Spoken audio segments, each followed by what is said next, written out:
First, let me thank everybody for being here with us today as we talk about the winter storm affecting large regions across the state of Texas. As we have gone through our analysis about what we're doing, we're putting public safety first. Obviously, the lives of our fellow Texans are by far the most important thing, and we're directing resources and responses and strategies to make sure that we put protecting life first and foremost. We're dealing with a very cold and below freezing temperatures that will remain in place across much of the state, especially in the northern half of the state of Texas, where high temperatures are struggling to get even out of the 30s. Rain, sleet, freezing, snow will begin to push into West Texas this afternoon and will continue to spread eastward, impacting west central, north, and northeast Texas through Friday morning. Potentially significant road impacts in the form of snow, ice, and accumulations may occur from West Texas through the Big Country, Concho Valley, and northern Hill Country. Higher snowfall amounts are forecast to occur around the Dallas-Fort Worth area and over much of northeast Texas. In addition to the wintry precipitation, central, southeast, and south Texas may get some rain, which may lead to flash flooding in certain coastal communities. Importantly for the safety of our fellow Texans are warming centers. As of this morning, more than 345 warming centers have been opened by local officials across the state. These warming center locations can be found at tdem.texas.gov/warm. The public is encouraged to call 211 or visit 211texas.org and monitor local media outlets for their closest warming center. So to help Texas stay safe and warm, I've deployed emergency response resources from more than a dozen agencies across the state of Texas to help our fellow Texans. One of them involves obviously the Public Utilities Commission. One thing we want to make sure, and that is we maintain power throughout this winter episode. The good news is you will hear more from both ERCOT and Public Utilities Commission officials, and that is the power grid looks in a very, very strong situation.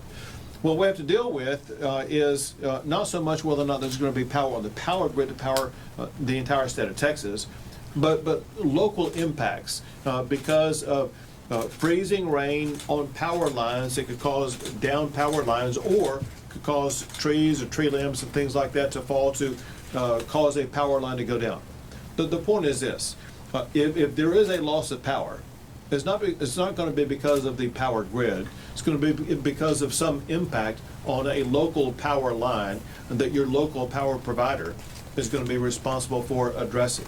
So it's important at this time to make sure you have all the contact information that you need, whether it be by phone, by texting, by website, whatever the case may be. You're going to be able to contact your local power provider to make sure, for one, you can learn about the situation, but for another, you can report that your power is down. You need to get it set back up.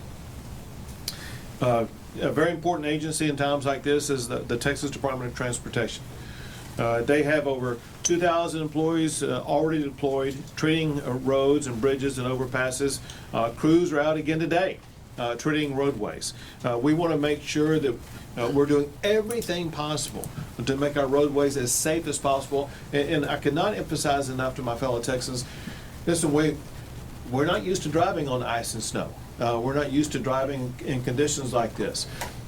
Be careful, be cautious, make sure that you're protecting your own life. If you do get out on the road, drive safely. If you don't need to be out on the road, if you're one of the parts of the state that's going to have icy roads, stay home for the next day or so, or do so in ways that you're not going to be driving in dangerous conditions.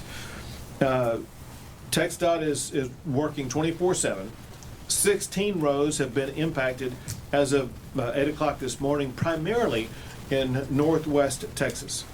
TxDOT is coordinating with state partners as well as local partners to provide additional support on major highways and corridors. The Texas National Guard has been heavily involved. They have activated hundreds of National Guard personnel and equipment in support of winter weather operations. Resources are staged across areas of concern. Responders are stocked with water, ready-to-eat meals and blankets, and are prepared to transport stranded motorists to nearby warming stations. We also have the Texas A&M Forest Service actively involved, that they're providing saw crews, motor graders, and personnel to assist with clearing ice and snow. The Texas Railroad Commission has been involved. This is very important to make sure we're going to have all the natural gas supplies to provide the power generation that we need. And the Railroad Commission has been in contact with all the providers of that, making sure that the plentiful natural gas supplies that will be needed are going to be available. The Texas Department of Public Safety is providing extensive number of highway patrol troopers to patrol roadways and assist motorists in all of the affected regions. The Texas Parks and Wildlife Department, they have deployed game wardens to support local law enforcement, as well as provide high-profile vehicles to assist stranded motorists, and are using drones to be able to better observe the area to make sure that they're able to fully monitor to determine if there's anybody in a distressed situation. And Texans can find warming centers open and operated by local officials at tdm.texas.gov/warm, and check out road conditions at drivetexas.org. I want to express my gratitude for all of the emergency first responders who are engaged at the state and local level at this time. Your role, your service is more critical now than almost any other time as we work collaboratively to protect our fellow Texans. And I also want to thank everybody involved in emergency response. You can see behind me there are people here. This operations center is working 24/7, but not just here, but as well as across the state of Texas to make sure that the needs of our fellow Texans are going to be fully met at this time.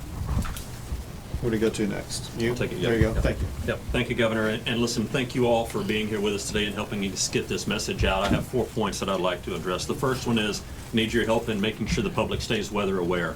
The models for this particular storm have been varied as how much rain and how much ice and how much snow we're going to get and what the temperatures will be. What the meteorologists tell us is just 1 or 2 degrees in temperature difference and height of that temperature could mean the difference between no snow or up to 10 to 12 inches of snow. So really need your help making sure our public is weather aware. Stay tuned to the media. Make sure that they charge their phones and that they're getting accurate information. The second is, we know people are going to be traveling, and stranded motorists is probably my biggest concern right now, is people getting out on the roads, because we'll see temperatures warm up above freezing during the day, and then any moisture that's on the ground is going to refreeze at night. And the roads can be very treacherous if you can't see where you're driving. So if you're going to be out on the road, know that we have the Department of Public Safety. Our military department will be out. Parks and Wildlife game wardens will be out.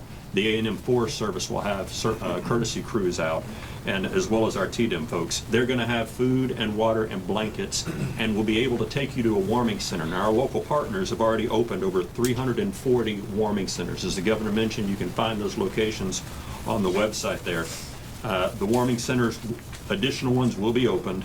And then really the fourth thing I want to mention is, if people are out driving, you're going to hear in a minute that the grid conditions are fine. They're perfect. We're not going to have any problem with that. But ice on trees, ice on power lines, or somebody losing control and hitting a power pole could make you lose power at your house. I want you to also make sure that you have blankets at your house, that you have enough food, that you have enough water, and that you know the number to your local power company so that you can get information from them about when your power may be back on. We see this every year whenever it gets cold and people lose power or they try to find additional ways to stay warm. We have carbon monoxide poisonings and deaths, and those are preventable injuries. And so I need your help in getting those top safety recommendations out for people to avoid carbon monoxide poisoning and death. That's all I have, Very good. Where do we go to? Let's go to TxDOT next. Okay. Well, thank you. So TxDOT crews have been out pre-treating roadways across the state since Friday afternoon, peaking yesterday at about 2,100 employees out pre-treating the roadways. We are also staging crews from South Texas in the DFW area where we think there'll be impacts, and at the I-10, I-20 split in West Texas and along that I-20 corridor where we think there'll be additional impacts. We are encouraging folks to, if the roadways are impacted, not to drive if you don't have to. But if you do and you run across our crews treating the roadways, please give them a wide berth and let them do their job for you. The other thing we're encouraging is folks that before you do get out on the roadways, check drivetexas.org for the current road conditions. That is kept up to date to the minute. Thank you. Thank you very much. And now we will hear from ERCOT, the power grid operator in the state of Texas. Thank you, Governor. As the Governor noted and Chief Kidd noted, we do expect to have more than adequate supply of power to serve the state throughout this winter event. As a point of reference, we have added more than 10,000 megawatts of new generation just this year since the last winter. And so we've got more supply on the grid than we ever have had before, and we've been coordinating very closely with all the power generators and the transmission distribution utility companies over the last week in preparations for this upcoming weather event.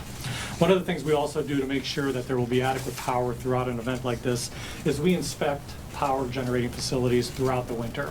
We've already inspected around 150 power and transmission facilities in December alone. We'll hit another 170 stations this January, and we'll continue to do that through February, through the winter season. The inspections are going very well. The generator and transmission community have been doing everything they need to do to make sure that their facilities will be running safely and reliably throughout events just like this. So I just want to reiterate, if you do experience a power outage, it's very likely due to a local utility issue. It could be ice on lines, ice on trees, somebody hits a power pole. Call or reach out to your local utility. You can also go to the Public Utility Commission website. They track outages there and can give you good information as to what's going on. So thank you, Governor. Thank you very much. And now the chair of the Texas Public Utilities Commission. Thank you, Governor. So as the Governor said, I think my overarching message today is the grid is well positioned to perform during this winter weather event. The work that has been done over the past 4 years has really made a difference to help ensure that. Over the last week and throughout really the whole winter, the generating community, the transmission distribution community has done all the work necessary to weatherize and winterize all of their facilities. They've done extra measures to ensure that any vegetation that needs to be cut back and managed has been done so that ice on trees will have a minimal impact on their infrastructure. The generators have assured me that they have ample fuel supply to get us through this winter, including this event. So I have full confidence in our generating community and transmission distribution system that we will get through this unscathed. What I want to ask the public is two things. One, if you need information, please go to our website, a storm resources page. That's puc.texas.gov/storm. There, as the governor said, you can find a number of resources, including access to the outage maps, which are all up and running from the different transmission distribution utilities.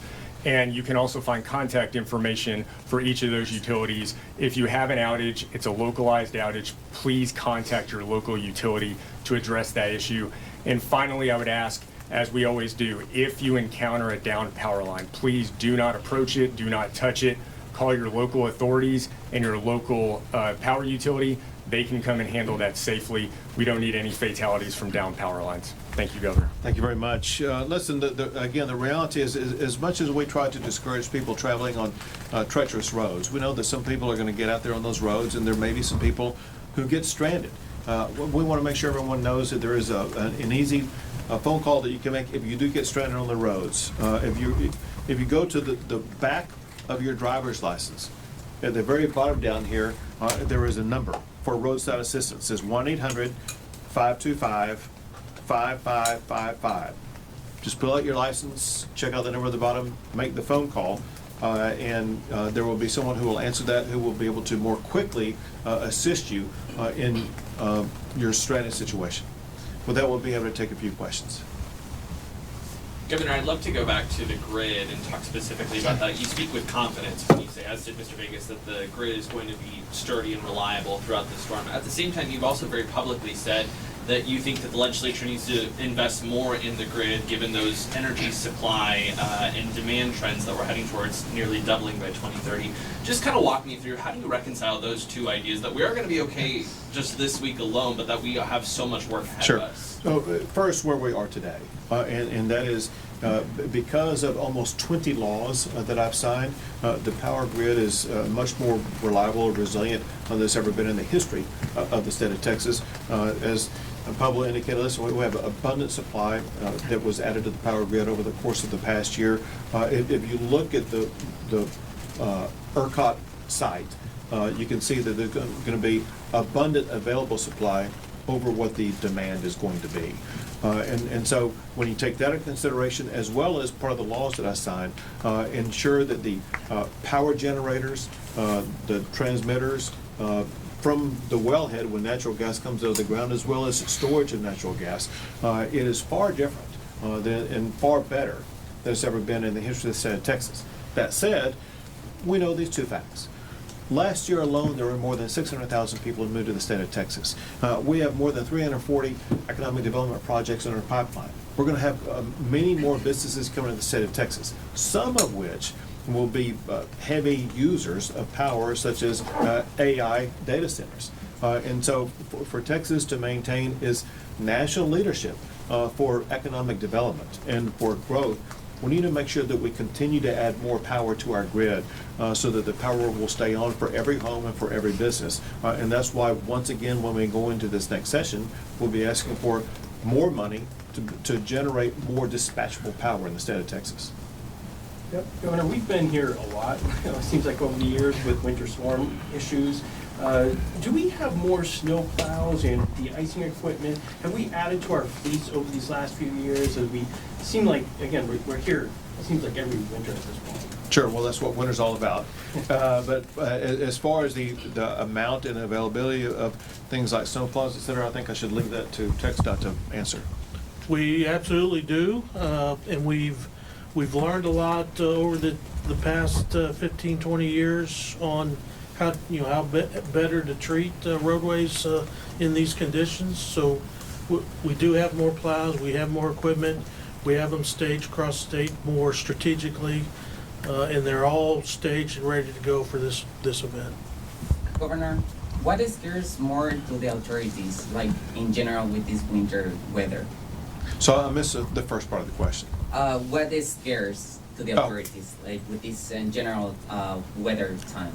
All right, so the way that every agency in the state of Texas is prepared, as well as the way that local governments are getting prepared, it looks like we're ready to go to make sure that everyone's going to have access to every tool and resource that's going to be needed to be able to make it through this.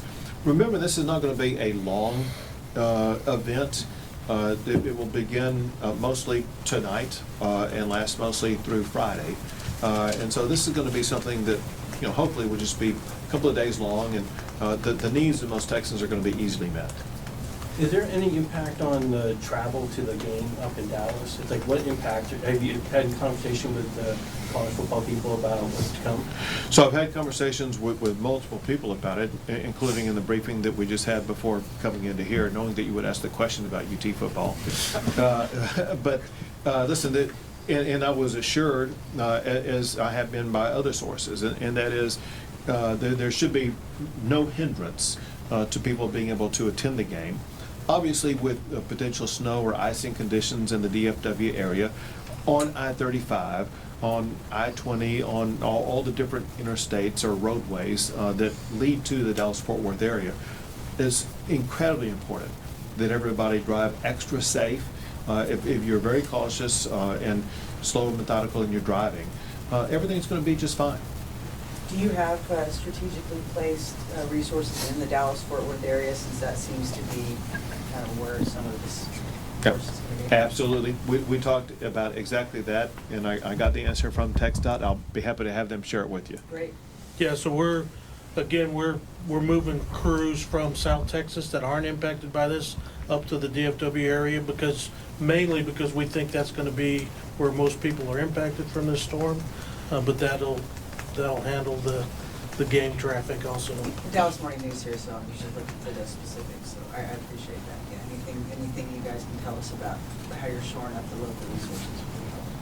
Yeah, so it's really moving those crews, so we have additional crews that are going to be ready to go to treat hot spots. We do believe that the pre-treating is going to work. But if there is some accumulation, that pre-treating also helps us get the ice removed from the roadways easier. So we're fully prepared for this event, and again, those resources from South Texas are going to really help us in the DFW area. Two more Can you talk a questions, little bit about folks. that pre-treating? I know, I think Monday evening, I-35 in downtown Austin was being treated. Can you talk a little bit about how that works and sort of the strategy about that? Yeah, so we, in advance of these storms, we believe that pre-treating with a brine liquid, which is a mix of water and salt, really helps us manage the ice accumulation. So one, it helps from ice accumulating, and then two, if ice does accumulate, it keeps that ice from bonding with the pavement, so it's easier to get off. We've pre-treated all of what we call Tier 1, Tier 2, and Tier 3 roadways in these impacted areas. We will be prepared to treat hot spots as they come up during the event, but we've found that the pre-treating really proves successful in these type of events. One more question, folks. I want to add something real Go quick. ahead. So, and I appreciate both of y'all's questions. Listen, there's three key factors in how this is going to play out. The first is the weather. None of us can control how that's going to happen. And as I mentioned earlier, the meteorologists from the National Weather Service are saying 1 to 2 degree in temperature change at different elevations can mean the difference between a little bit of moisture and a whole lot of moisture on the ground. We cannot control that. I need your help in getting the message to the public about if they're going to be out and travel, or if they have ice on their sidewalks, getting out and just walking around, that can be very dangerous. Make sure we get that message to the public. And then the third thing that we can control is what the state agencies are doing. And the agencies are ready. We have all of our resources focused from the I-10-20 split, running up I-20 all the way out through Texarkana, because that's where the current forecast shows our biggest threat. So those three conditions, one we can't control, the second one I need your help in getting that message out, and the third one we're ready. Can I ask about vegetation? You guys spoke about that. A Right. couple of years ago, we were right in this room when Austin had that huge ice storm, and it was all essentially because of tree limbs that had fallen on those power lines. Talk to me a little bit about the changes that have been made statewide as far as making sure our vegetation stays in good shape to make sure that doesn't happen again. So what happened in prior events, whether it be the winter storm in Austin and the surrounding area, or what happened in the aftermath of Hurricane Beryl over in the Center Point service area, completely unacceptable. Because of those situations where people lost power, because of the failure of local power companies to remove that vegetation, we've ensured, well, let's say, put it this way, we put extraordinary pressure on all of these power providers to make sure that they remove the vegetation that could cause power lines to come down. Encore, which is responsible for a lot of the North Texas area that will be mostly impacted by this winter storm, has been very aggressive over the past week or two in advance of this storm to make sure they are redoubling their efforts to remove vegetation in the area to minimize the cause of down power lines, which often comes from that vegetation. But this is something that we are currently in an ongoing way putting pressure on all of these local power providers, because what happened in Hurricane Beryl, completely unacceptable. What happened in Austin, completely unacceptable. And because they've been held accountable for those failures, they are now better prepared than they have been for vegetation causes of down power lines. Great, thank you, everyone.